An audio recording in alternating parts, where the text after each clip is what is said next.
Hello guys and welcome back to my channel. इस FF के अंदर लनवांग जी जो हमारा माफिया है वो बहुत बड़ा साइको इंसान है। उससे यहाँ तक उसकी फैमिली तक डरती है और सब यही चाहते हैं कि वांग जी को कभी गुस्सा ना आए। वो लोग वांग जी से बहुत रिस्पेक्टफुली रहते हैं। और क्या होगा जब वांग जी एक ओमेगा को देखे और पहली नज़र में उसके प्यार में पड़ जाए, पर वो ओमेगा उसका हो ही ना रहा हो, तो वांग जी क्या करता है? क्या वांग जी उसे प्यार से मनाएगा या फिर उसे ही अपने लिए बदलता जाएगा? यहाँ वांग जी और माफियाज की तरह प्यार में पड़ के कभी खुद को नहीं बदलता है, जबकि उसका प्यार जो एक गोल्डन केज की तरह उस ओमेगा को हमेशा अपने कैद में रखना चाहता है। बिना परमिशन वांग जी उसे अपने पास नहीं आता है। आखिर किसी को कैद करने से, उसकी फैमिली को टॉर्चर करने से क्या कोई किसी के प्यार में कभी पड़ भी सकता है? ये सवालों के साथ हमारी एफएफ स्टार्ट होती है। वांग जी जो किसी पर्सन को बहुत दर्दनाक तरीके से मार रहा होता है, वो पर्सन बहुत दर्द में था और वांग जी बहुत गुस्से में था। तुम्हें पता है मुझे बिल्कुल पसंद नहीं कोई मेरी चीज़ को हाथ लगाए, और ये कहते हुए वांग जी उसे बहुत पंचेस और थप्पड़ मारता है। उस पर्सन के मुंह से खून निकल रहा था और वांग जी ने उसके पैर पे अपना लात रख के रखा हुआ था और उसने वो तोड़ दिया था। उसका वो पैर पूरा सूज गया था और वांग जी अपने शूज से उसके पैर को और दबाते हुए कहता है, क्या तुम्हें वो दर्द फील हो रहा है? यही यही दर्द जितना गुस्सा मेरे अंदर है अभी। बोलो मैं क्या करूँ मैं? यहाँ वांग जी ये कहते हुए चारों तरफ घूमने लगता है। उसके हाथ में गन थी और उसकी हर एक स्टेप उस पर्सन की मौत का पैगाम। इसी से यहाँ तक सभी लोग घबराए हुए थे। जिसकी आंखों में डर नज़र नहीं आ रहा था वो था शुयांग, जो एक बेटा है और वांग जी को बचपन से बहुत पसंद करता है। वो बचपन से लेकर आज तक वांग जी के साथ रहा है। वांग जी के यहाँ पे केयर टेकर का बेटा होने के साथ साथ वो वांग जी का एक अच्छा फ्रेंड भी है, जिस पर वांग जी बहुत भरोसा करता है। और यहाँ शुयांग जो वांग जी से बेहद प्यार करता है, और जो भी लोग वांग जी के करीब आना चाहते हैं या फिर जो वांग जी को एक नज़र में हैंडसम कह देते हैं बिना उसकी आइडेंटिटी जाने, वो दूसरे दिन का सूरज देखने लायक कभी बचते ही नहीं है। वांग भी यहाँ वांग जी के लिए पूरी तरीके से साइको है। यहाँ पे वो वांग जी को अपने सिवा किसी का इमेजिन नहीं कर सकता। आखिर वो बिल्कुल परफेक्ट है, उसमें कोई कमी नहीं है। वो यहाँ पे वांग जी का दिया हर टास्क कंप्लीट करता है, लोगों को बिल्कुल बेदर्दी से मारता है जैसा वांग जी चाहता है, और उसमें क्या ही होना चाहिए। आज तक उसकी नज़रों से छुप के कोई भी स्पाई यहाँ पे वांग जी तक पहुँच नहीं पाया है। जी का डर और खौफ पूरे चाइना में मशहूर था। वांग जी तक पहुँचने का किसी के पास भी कोई रास्ता ही नहीं था।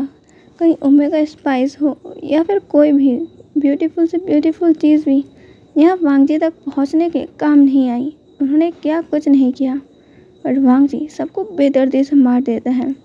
कई ओमेगास के साथ नाइट स्पेंड करने के बाद वांग जी ने उन्हें मार डाला। ये बातें सुनने में जितनी दर्दनाक हैं और डरावनी हैं, उससे ज़्यादा डरावनी वांग जी की वो आंखें हैं जो बिल्कुल खून की प्यासी हैं। यहाँ पे सभी कॉप्स ये सारी चीज़ के ऊपर एक पाई चार्ट को दिखाते हुए डिस्कस कर रहे थे। उन कॉप्स के अंदर ही शामिल थे जांग फैमिया, जो वहाँ पे नए नए ट्रांसफ़र लेकर आए थे, और अब वांग जी का केस उनकी टीम को ही हैंडओवर किया जाता है। जांग फैमिया ऐसे माफियाज को पकड़ने के लिए बहुत फेमस थी, बट ये नाम कहीं उन्हें ले ना डूबे, क्योंकि वांग जी को भी इस चीज़ की खबर मिल चुकी थी।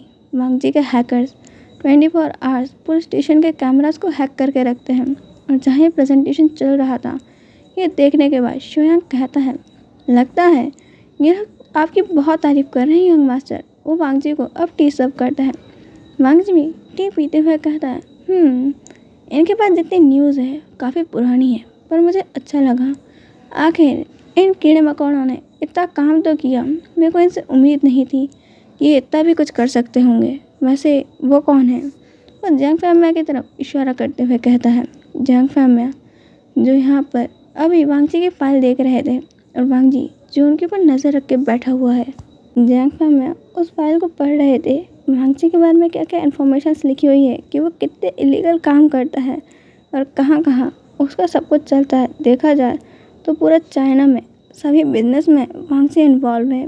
अगर यहाँ वांग जी नहीं होगा तो पूरे चाइना के इकोनॉमी के ऊपर सवाल उठ जाएगा, क्योंकि सारी चीज़ें वांगजी की कंपनियां ही सप्लाई कर रही है और धीरे धीरे सभी कंपनियां सिर्फ वांगजी के अंडर ही है। यहाँ पे कुछ भी उनका नहीं है। कहा जाए इस जगह गवर्नमेंट नहीं सिर्फ वांगजी रूल कर रहा है। वांगजी जिसके पास अब जैंग फैमिली का पूरा रिकॉर्ड सामने आ जाता है कि वो अमेरिका के टॉप कॉप्स में से सबसे मेन कॉप है। यहाँ पे वो उनके हेड रह चुके हैं और अब यहाँ पे चाइना के गवर्नमेंट ने उन्हें यहाँ बुलाया है ताकि वो यहाँ से क्राइम रेट को थोड़ा कम कर सके और ख़ासकर वांगजी को पकड़ सके। जैंग फैमिली ने वांगजी से भी कई खतरनाक और डरावने माफियाज को पकड़ा है, ऐसी खबर सामने आती है। बट यहाँ पे वांगजी कहता है वो उसके सामने बच्चे होंगे, पर यहाँ पे इस बार उसका पंगा एक ड्रैगन से हुआ है और ड्रैगन किंग को पकड़ना मुश्किल ही नहीं नामुमकिन है।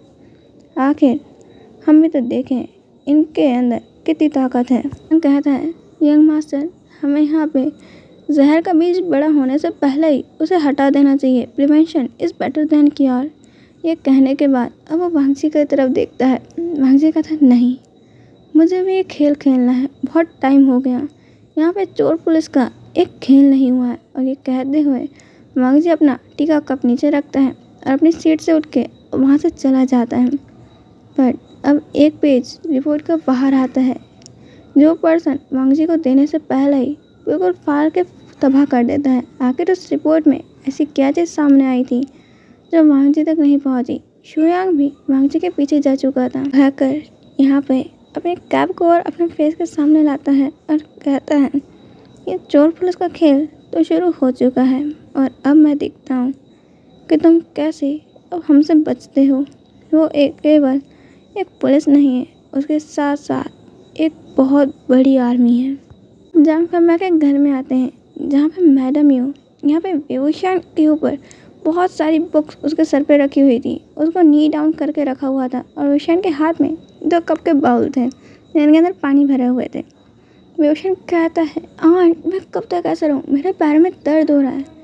मैडम यू कहती है वुइंग ऐसे ही रहो, देखो जियांग चैंग और याली को वो लोग भी तो हैं और तुम 5 मिनट हुआ है और अभी से चिल्ला रहे हो, वो लोग 1 घंटे से ऐसे हैं। वुइंग कहता है पर आंट मेरे को दर्द हो रहा है। मैडम यू कहती है तो मैंने कहा था तुम लोगों को यहाँ पे ये उल्टे काम करने के लिए। बताओ मुझे तुम्हारे टीचर के साथ ये प्रैंक कौन ने किया? देख रहे हो वो बेहोश पड़ी हुई है कब से। यहाँ पे विंग और जियांग चैन ने मिलके अपने टीचर के चाय के कप के अंदर छिपकली रख दी थी। वो नकली थी पर जैसे उन्होंने पिया उनके मुंह में वो थी और वो इतनी तेज चिल्लाई कि वो बेहोश है। जियांग चैन और विंग दोनों ही ओमेगा है और जियांग याली एक अल्फा है। वो तो बिन मतलब में बेचारी पनिशमेंट खा रही थी जबकि उन्हें तो कुछ पता ही नहीं था। जियांग याली कहती है मदर पर मैंने क्या किया, मैं तो यहाँ थी भी नहीं। मैडम ये कहती इन दोनों को बिगाड़ने के पीछे तुम ही हो। यहाँ पे मुझे जल्दी बताओ वो कौन था तुम तीनों में से, इसने किया है। पर यहाँ पे ना विंग कुछ कहता है ना जियांग चैन और अब वो तीनों वो पनिशमेंट खा ही रहे थे। उतने में जियांग फैम में आते हैं और कहते हैं ये तुम क्या कर रहे हो, मेरे तीनों मासूम बच्चों को तुम आखिर पनिशमेंट क्यों दे रही हो। मैडम ये कहती हाँ तुम्हारे ही तो बच्चे मासूम है, मेरे तो शैतान है ना, लो तुम भी पनिशमेंट खाओ। आज तुम ना कमरे के बाहर रहना, तुम लोगों को आज खाना भी नहीं मिलेगा, जिसे बनाना है वो बना ले। और सभी मेड्स को ऑर्डर दे देती है कोई भी आज खाना नहीं बनाएगा यहाँ पे। मैडम ये को अच्छे से पता है इन तीनों में से या फिर कहा जाए इन चारों में से किसी एक को भी ढंग की कुकिंग नहीं आती है। ये लोग इतने महान हैं, खुद खाना बनाने के बाद कभी चक्कर तक नहीं देते क्योंकि इन्हें पता है वो खाना इतना जहर बना है ये खुद नहीं खा सकते हैं। यहाँ पे वो चारों के चारों हॉल में बैठे हुए थे। जियांग फैमिली कहते हैं वैसे मैं कुछ चॉकलेट्स लाया हूँ, तुम्हें खाना है क्या? वो लोग हाँ बोलते हैं और वो लोग चॉकलेट खाने लगते हैं। मैडम यूँ ऊपर से देख रही थी। एक मेड कहती है देखो ना वो लोग कितने भूखे हैं। यहाँ पे अब उनको तो नींद आने लगती है। वो जियांग याली के गोद में सर रख के सोने लगता है और जियांग चैंग यहाँ पर अपने फादर की गोद में सर रख के सो जाता है और यहाँ पे वो दोनों ने सुना लेते हैं। उसके बाद जियांग याली पूछती है फादर क्या अब हम लोग यहीं रहने वाले हैं? जियांग फैमिली हमें समझाते हैं और जियांग याली कहती है तो क्या हमें वुइंग को यहाँ रखना सेफ होगा? जियांग फैमिली कहते हैं यही तो डाउट है। मैडम ये नीचे आते हुए कहती हैं यही तो मैं कहना चाहती हूँ, कैसा रहेगा हम वुइंग को यहाँ पे वापस अमेरिका भेज दें उसके अंकल के पास। वहीं का वो अच्छे से ख्याल रख लेंगे। जंग अली कहती है, मेरे को भी ये बात सही लगती है, क्यों ना हम वहीं को अंकल के पास भेज दें, ये ज़्यादा सेफ रहेगा। चाइना में रहना वहीं के लिए सेफ नहीं है। जंग में कहते हैं, मैं भी इसी बारे में सोच रहा हूँ। कल मैं वहीं से बात करता हूँ और 1 हफ्ते बाद की ही मैं टिकट कटा देता हूँ। यहाँ पे हम उसे वापस अमेरिका भेज देंगे, ये ज़्यादा सेफ रहेगा। इस जगह से वो जितना दूर रहे और अपने पास की छाव उसके ऊपर ना ही पड़े तो बेहतर है। आज के लिए इतना ही, हम मिलेंगे नेक्स्ट पार्ट में। बाय।